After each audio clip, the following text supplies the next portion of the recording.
We owe it to all of our citizens to act, and to act with a sense of urgency. In an age where our economies are linked more closely than ever before, the whole world has been touched by this devastating downturn. And today, the world's leaders have responded with an unprecedented set of comprehensive and coordinated actions. Now, just keep in mind some historical context. Faced with similar global challenges in the past, the world was slow to act, and people paid an enormous price. That was true in the Great Depression, when nations prolonged and worsened the crisis by turning inward, waiting for more than a decade to meet the challenge together.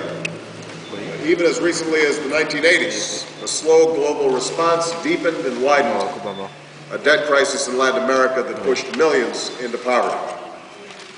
Today, we've learned the lessons of history.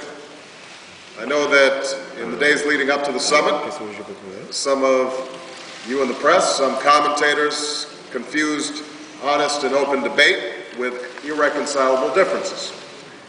But after weeks of preparation and 2 days of careful negotiation, we have agreed on a series of unprecedented steps to restore growth and prevent a crisis like this from happening again.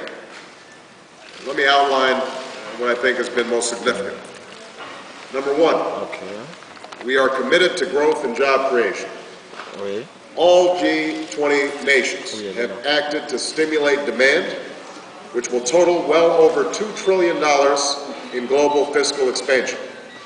The United States is also partnering with the private sector to clean out the troubled assets, the legacy assets that are crippling some banks, and using the full force of the government to ensure that our action leads directly to loans to businesses, large and small, as well as individuals who depend on credit.